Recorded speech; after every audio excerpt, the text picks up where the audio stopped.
Grand E, le champ phénoménologique comme création de la musicalité. L'existentiel en tant qu'animation logique, dialectique et musicale. Petit E, soi-même et le rythme. L'ontologie temporelle, reconstituée en sa logique, est révélatrice d'une telle harmonie que l'on a pu se demander, si elle ne s'est pas ordonnée, elle n'est pas ordonnée par un divin horloger. Mais cette interrogation était métaphysique, elle portait sur l'être, ce qui n'appartient pas à l'humain. La phénoménologie permet de dépasser ce niveau d'interprétation. Elle porte sur le genre. Celui-ci peut être reconstitué en sa genèse, en sa totalité, comme un ensemble où le réel est rationnel et le rationnel est réel. Nous avons pu alors reconstituer une temporalité fondamentale de cette phénoménologie, le rythme. Il s'agit là d'une temporalité constitutive de la musique. On peut alors se demander si le genre ne s'ordonne pas comme un ensemble constitué par les temporalités qui font la musicalité. Deux points, le rythme, mais aussi les harmonies, et même la mélodie. On peut en effet proposer une phénoménologie temporelle, de même que l'on a pu reconstituer l'ontologie comme ontologie temporelle. Allons plus loin encore. La phénoménologie est créatrice, point de suspension, d'elle-même. Il n'existe pas d'entité du genre qui échapperait à cette phénoménologie. Aussi peut-on transformer la proposition que nous venons d'établir. La phénoménologie se développe comme la musicalité, et même l'inversé. La phénoménologie est la création de la musicalité. C'est à cause du processus d'hominisation, du passage de l'être au genre, du développement du genre vers son autonomie, de la gestion ethnocentriste de celle-ci que la musique apparaît. Nous avons quitté la mesure métaphorique et nous avons un concept. Le genre humain ne se développe pas seulement comme s'il était musical, mais parce qu'il crée les dimensions constitutives de la musique, c'est-à-dire les catégories temporelles de son existence.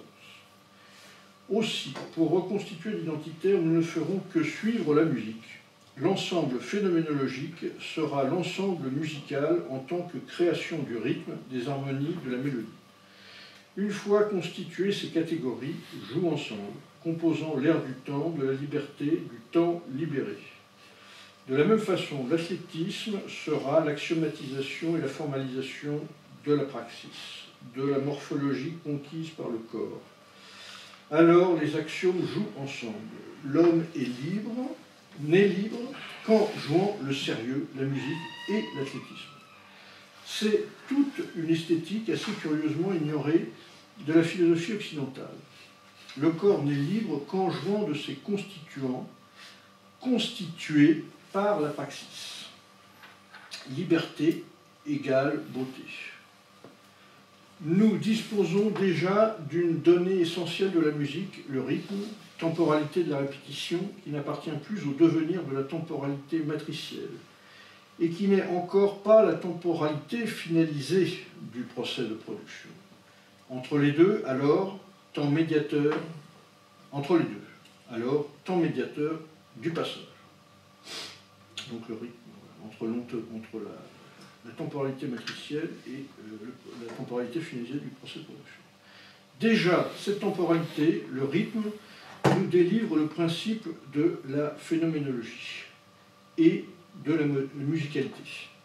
C'est le double jeu de la double appartenance, de l'ambiguïté originelle. Il sera constitutif du corps social, de sa connaissance et de ses reconnaissances. Reprenons ce principe identitaire, déjà proposé pour suivre l'évolutionnisme et le transformisme du genre. Le jeu est redondance, désignation du même, reconnaissance. Alors il est lui-même qui se désigne soi-même. Le jeu apostrophe lui-même. Je et toi. pour accéder à la troisième personne, celle de la désignation objective de ce qu'il doit être pour être. Le je s'autodésigne lui-même et le moi qui se reconnaît dans cette autodésignation, soi-même. La troisième personne est alors la personne qui accomplit le processus identitaire qui découle de l'affirmation originelle d'un moi sans soi. Il faut se reconnaître soi-même pour devenir moi-même. Le moi de la première personne est une affirmation formelle, redondante, qui, par le seul fait de son énonciation, doute de son existence. Pour qu'il y ait existence, il faut reconnaissance. La certitude elle-même court après son existence. Je suis certain, mais ce n'est pas la preuve de l'existence dont je suis certain. Et le malingénie. Pour se reconnaître, il faut connaître l'autre. C'est possible quand cet autre est moi-même. Ce principe identitaire doit en même temps et contradictoirement signifier son persévérer dans l'être et son devoir-faire. Petit 2. Le rythme et les harmonies. La création continue. Reprenons le principe d'identité. La dualité de complémentarité, désignée aussi comme unité des contraires, principe d'engendrement réciproque, ensemble logique et dialectique. Ce principe est constitutif du rythme, temporalité organisationnelle du devenir par le répétitif, temps porteur. Il est aussi constitutif des harmonies, et du coup, il détermine les trois dimensions de l'humain, les trois constructions du soi-même, physique, ontologique, anthropologique. Ce sont les trois âges constitutifs de la nature humaine, trois actes de l'identitaire, en tant qu'appropriation du physique, de l'ontologie, de l'anthropologie. C'est le paradoxe apporté par les harmonies. L'existentiel n'est que l'effet du montage logique et dialectique des harmonies, et celle-ci se constitue comme un système de dualité, de complémentarité. Il ne peut y avoir l'antinomie naïve et idéologique d'un sujet qui soit pure existence et d'un monde extérieur absolument étranger. L'identitaire, au contraire, se constitue en tant qu'expression de la physique, de l'être, du genre. Il est le pouvoir d'appréhension et d'organisation de ces trois termes en tant que lieu de leur expression. L'identitaire se détermine en référence au principe même de la physique, de l'être, du genre, selon la dualité de complémentarité. Au niveau physique, ce sera la dualité centripète-centrifuge. L'identitaire est le processus par lequel je décide du mouvement, du sens de la dualité, du sens contraire. Au niveau ontologique, ce sera la dualité du même et de l'autre, de l'identité et de la différence qui constituent l'être. Il faut décider de leur partage, de leur usage, de ce qu'il faut répéter et de ce qui doit advenir. Enfin, l'anthropologie va se déterminer selon le système relationnel, système de la parenté, en son énonciation maximale de la dualité de complémentarité, exogamie, endogamie. C'est à l'homme qu'il appartient de jouer des harmonies. Il se constitue en constituant leur équilibre. D'abord, acquérir l'équilibre physique, l'homo erectus. C'est l'élémentaire équilibre, limite des contraires, le mouvement qui fait de sa contradiction l'équilibre du corps.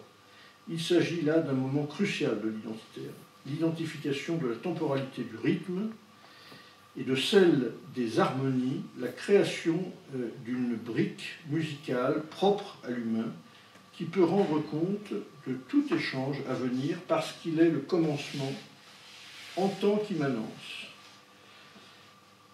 La loi identitaire veut d'abord que l'harmonie soit établie au niveau banal, élémentaire, pour indiquer le sens contraire et le processus de leur réconciliation. Alors, le passage au second niveau est possible comme occupation ontologique de l'espace-temps, du spatio-temporel, qui est alors créé. Je marche, donc je suis. Je deviens mon corps. Le soi-même est ma corporéité.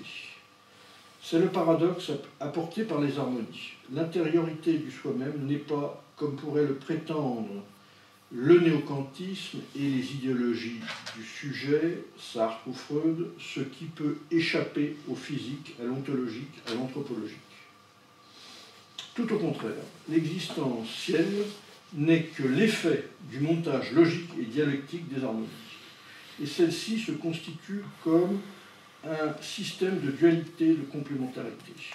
Le genre humain, alors, est constitué en son immédiateté, en son soi-même, par les trois dimensions de l'un, de sa physique, de son ontologie et de son anthropologie. Nous portons la physique, l'être et le genre comme état anthropologique.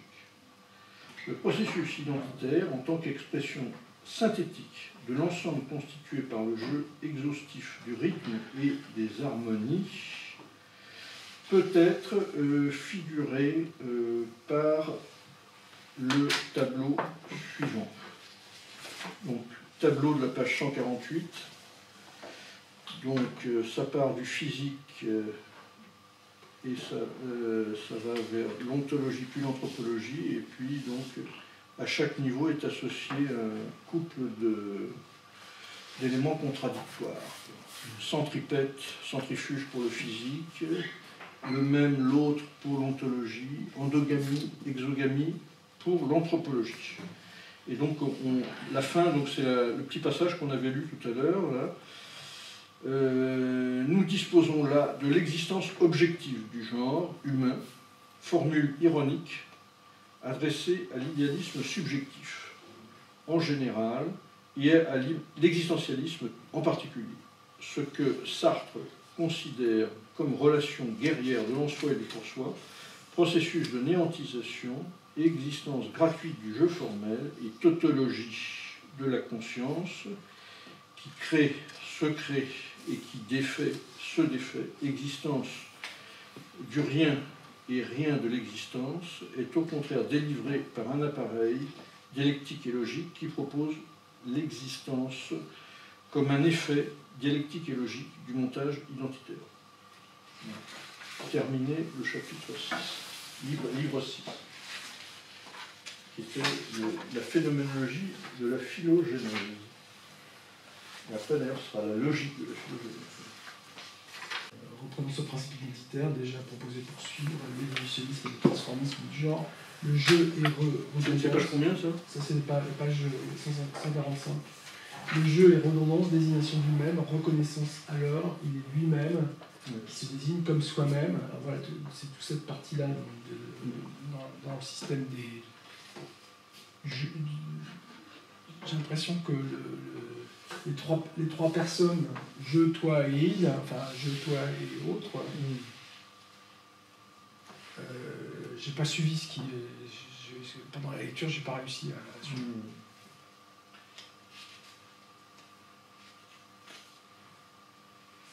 C'est censé représenter le niveau ontologique après, qui associe à l'opposition contradictoire, enfin, aux deux opposés d'une contradiction, le même et l'autre. L'autre étant toi, et le même étant il, si je comprends bien. C'est l'autre, donc c'est le... L'autre c'est il. Il c'est soi-même, quoi. C'est je, tu, il. Quoi. Oui, mais du coup, c'est soi-même, c'est moi-même. C'est ce qu'il dit là, pour devenir moi-même. Il faut se reconnaître soi-même pour devenir moi-même. Donc le il, c'est le il qui est... il y a le toi qui est... Ouais, non, c'est pas... Moi, j'en ai pas une vision... Non, voilà, c'est clair et unifié. Mais notamment, alors apparemment, c'est porté, ça, toujours par le rythme, on est bien d'accord. Que ça soit le centripète, centrifuge au niveau physique, bon, ça peut c'est-à-dire que ça peut se comprendre que l'équilibre imposé par la verticalité impose un balancement centripète-centrifuge pour pas tomber. Quoi.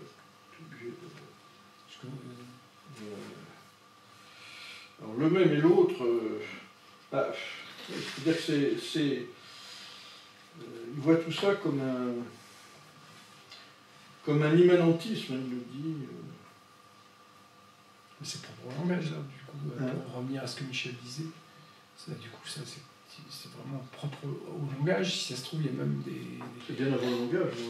Enfin, c'est comme bien en aval, je pense, en amont du langage. Quoi.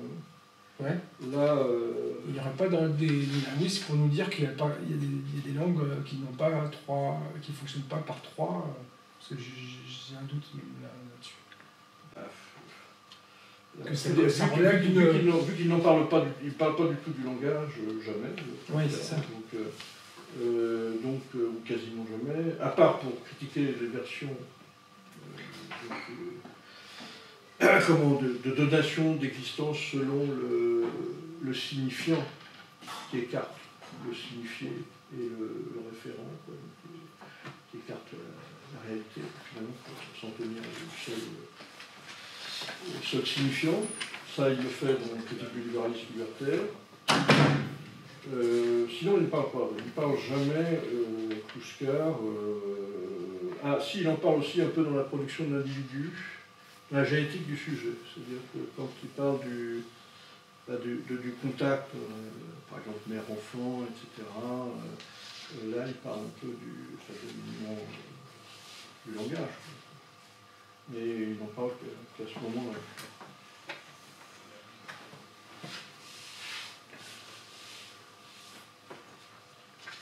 Alors, il appelle ça le comment? Qu'est-ce qu'il appelle ça? Le processus identitaire. Voilà. Donc tout ça, c'est le processus identitaire. C'est-à-dire le fait de pouvoir s'énoncer, énoncer le jeu. C'est pas lié à processus identitaire, c'est pouvoir dire je, c'est l'existence, finalement. Dans le schéma, c'est le deuxième, quoi. Le même, l'anthologie, l'autre.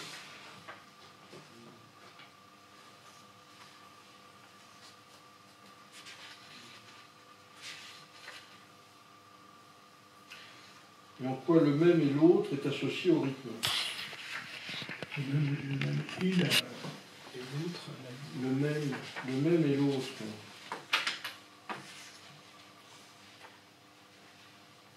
D'un côté, il y a le même, de l'autre côté, il y a l'autre. Et tu corresponds à l'autre, je me trompe ou j'ai mal? Ouais, là, je sais pas, ça peut peut-être s'éclairer, on espère par la suite, mais à ce niveau-là, moi, j'en ai pas d'explication claire.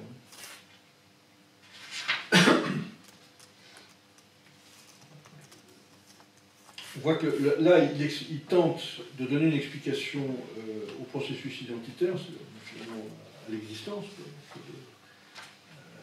fait d'énoncer je, donc par une approche basée sur le rythme. Il essaye de faire surgir l'existence finalement de ce rythme, j'ai l'impression, sans faire appel à des trucs après qui sont constitués, mais par la praxis, les catégories qui sont constituées après par la praxis. Donc là, il y a un moment où il essaye de développer sans faire appel à un peu de manière anachronique, si tu veux, à des catégories qui ne sont pas encore là, finalement. Comment ça peut se construire, quoi. C'est, à mon avis, ce qu'il fait.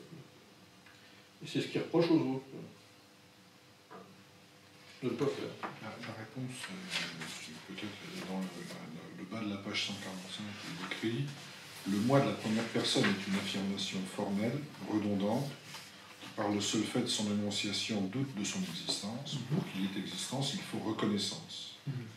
La certitude elle-même court après son existence. Je suis certain, mais ce n'est pas la preuve de l'existence de ce dont je suis certain. Pour se reconnaître, il faut connaître l'autre. C'est possible quand cet autre est moi-même. » C'est-à-dire que l'identité se constitue dans la reconnaissance de soi comme autre. c'est-à-dire une sortie de soi. Après, justement... Moi, ça me satisfait pas. Oui, voilà, je sais. La reconnaissance, ce processus de reconnaissance, justement, il le base sur le rythme. C'est-à-dire qu'il dit que le rythme, c'est à la fois ce qui est de l'ordre de la répétition et du devenir. Et donc, il y a une répétition. Mais ce qui va se passer, c'est que au moment où je vais voir à nouveau moi-même, je vais me reconnaître. Donc ça ne va pas être un moi qui va être toujours le même, c'est un moi qui se reconnaît dans le passé. Du coup, il y a un passage en fait, c'est-à-dire qu'il y a bien une répétition du moi dans le temps matriciel, mais chez l'humain, il y a le devenir qui va se créer, parce que, pourquoi 16e de croche, il a eu accès aussi à une temporalité, le passé, le présent et le futur, et donc, par le jeu de la mémoire, il va se reconnaître, en fait, et donc il ne va plus être seulement dans un moi qui est seulement répétitif, mais un moi qui est du coup un moi-même, parce que je me reconnais une deuxième fois, en fait. Donc, c'est-à-dire que je vois que m'être reconnu une fois, c'est pas la même chose que, enfin, d'avoir fait l'expérience de moi une fois, ce n'est pas la même chose que de la faire une deuxième fois, en ayant bien conscience que je l'avais déjà fait une première fois, en fait. Donc là, il y a comme parce qu'il y a du répétitif, mais aussi un devenir qui est là, quelque chose de nouveau, en fait. Ouais, c'est ça, mais c'est pas évident. Et l'autre... laisse penser que le sujet se découvre lui-même. Bah, comme identité. Par l'autre. Non, pas par l'autre. Par l'autre qui est soi-même. Par le soi-même. Et l'autre, du coup, il est quoi? L'adversité, il est... Il n'est pas là. L'autre, Il n'est pas là. L'autre, le vrai, celui qui n'est pas moi, il n'est pas là. Voilà, c'est ça. Donc, dans tout ce processus, c'est ce que je dis, il n'y a pas de rapport social. Oui. Il n'y a pas de rapport social. Il y a une sorte de capacité de soi à se découvrir comme soi-même, Oui, oui. où il n'y a pas la médiation des autres. Voilà, c'est ça. C'est très différent et très proche en même temps de la phénoménologie heideggerienne. Le Dasein, il se révèle à lui-même dans le fait d'être au monde. C'est d'abord là qu'il se révèle à lui-même. Je crois que là, en fait, je pense pas qu'il évacue l'autre là dans ce. Parce que si tu lis, par exemple, la génétique du sujet, là où c'est plus l'ontogénèse que la phylogénèse, parce que là on est dans la phénoménologie de la phylogénèse, on voit bien, si tu veux, l'importance. On est dans l'ontogénèse. On est dans l'ontologie. C'est le chapitre d'après là-dessus. Ah oui, oui. Dans le schéma, on est dans oui, en fait, alors, dans la génétique du sujet, si tu veux, clairement, il fait la part de l'autre, notamment la mère, le père, ensuite, est tout à fait clairement exposé, quoi. Donc, et là, on peut pas. Il n'évacue absolument pas l'autre, quoi. Au contraire, parce qu'il est constitutif du système binaire, donc autre, même. Ah. Enfin, dans le schéma, il y a le même et l'autre, en fait. Non, mais même là, en bas de la page 46, ouais. Hein, il définit en quelque sorte les trois moments d'émergence du soi-même. Hein. Au niveau physique, la dualité centripète-centrifuge.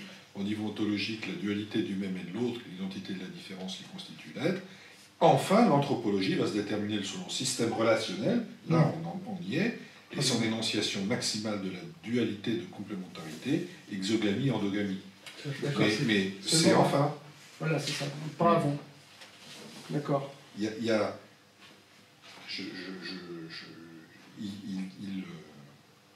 c'est cette dissociation du niveau anthropologique et du niveau ontologique que j'ai du mal à comprendre. Ouais.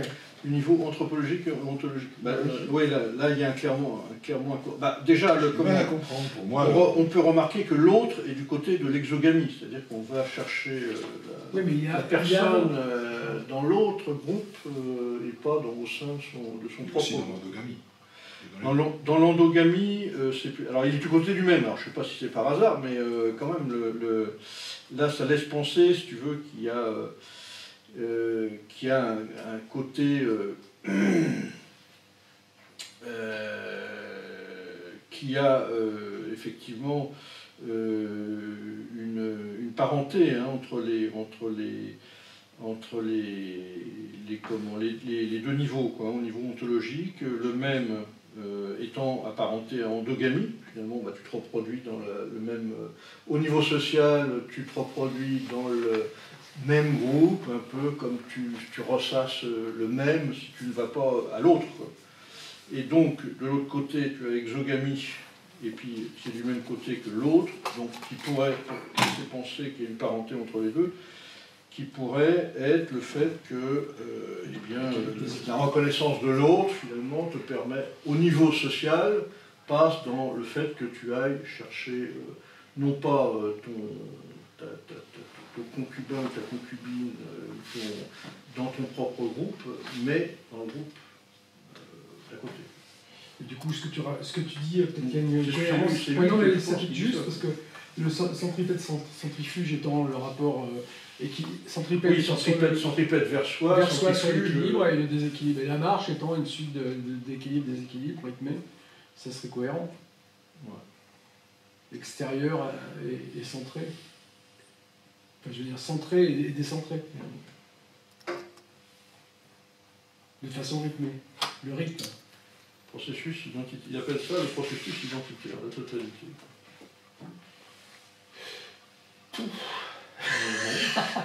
Après, c'est vrai que dans ce chapitre, peut-être qu'il montre qu'il y a bien des rapports harmoniques, quoi, entre le physique, l'ontologique, l'anthropologique, mais il n'essaie pas vraiment d'articuler d'une manière dynamique.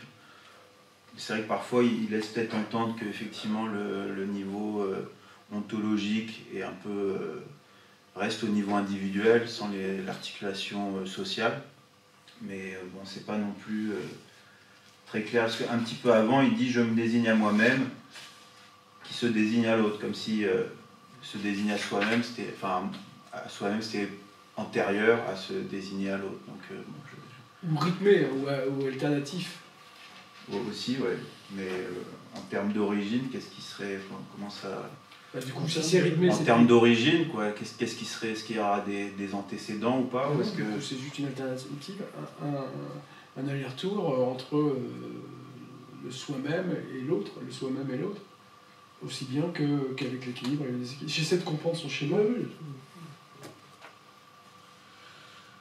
Parce qu'à un moment donné, il dit aussi, comme si ça tout se constituait un peu d'un coup, ou en tout cas, à un moment donné, ça se reconstitue toujours d'un coup, mais je ne sais pas pour l'origine. Il dit le genre humain est alors constitué en son immédiateté, en soi-même, par les trois dimensions de l'un, avec un majuscule, et l'un qui serait justement une articulation entre physique, ontologie et anthropologie. Les trois dimensions de l'un, de sa physique, de son ontologie, de son anthropologie. Comme si les trois sont articulés, mais ils ne donnent pas vraiment de détails par rapport à ça. En fait, moi je pense que le processus ontologique s'est fait dans la naissance, c'est-à-dire l'enfant quand il naît, il pense qu'il fait partie de la mère, que la mère fait partie de lui. C'est-à-dire il n'y a pas, c'est indivisible. Le même se révèle à lui-même comme autre, et donc l'identité se constitue dans la révélation du même, du même comme autre ou même, et pas dans la relation à la maman, à l'endogamie, à la famille, au groupe. Oui, mais Ça vient après. je pense que là, peut-être qu'il dit... L'exemple, par exemple, d'un enfant sauvage ou d'un enfant qui n'a jamais connu l'autre, finalement. Tu vois, quelqu'un qui est autiste, quoi, bon, qui est... là, tu as besoin de l'autre. Quand tu reconnais l'autre, d'abord, peut-être, et pour te... Alors, ça demanderait de voir peut-être Piaget, Vallon et machin, de voir que... ou Lacan, éventuellement, mais de voir à quel moment est-ce que tu reconnais... Enfin, est-ce que c'est le fait d'avoir reconnu l'autre qui te permet de te reconnaître toi? Bien sûr. C'est possible. Bien sûr. Mais ça, c'est une vision matérialiste, ça, c'est pas matérialiste. Je veux dire que quand l'enfant se distingue, bon, s'il a un singe devant lui, un gorille, je pense que lui, les gorilles aussi, bon, mais peut-être la différenciation se fait pareil qu'avec sa mère, avec les gorilles. Mais il sort de lui-même et de l'endogamie à l'exogamie, c'est-à-dire cette dialectique entre l'autre dehors et dedans, ça lui fait un être anthropologique. Et c'est vrai que nous reconnaissant l'autre qui se reconnaît lui-même, ça fait son ontologie. Et c'est en sortant à l'extérieur de lui-même, revenant vers lui-même, physiquement, que ça fait son être. Mais moi, je le vois du point de vue matérialiste, en fait, pas du point de vue immanentiste, en fait. Bah, c'est pareil. Non, c'est pas la même chose. Bah, non, parce que lui, il n'y a pas les rapports sociaux là-dedans. En fait, dans sa vision, il n'y a pas de rapport social. Il y a quand même le niveau ontologique. Non, il parle en termes abstraits, c'est-à-dire c'est des entités abstraites. Oui, ça fait un individu isolé,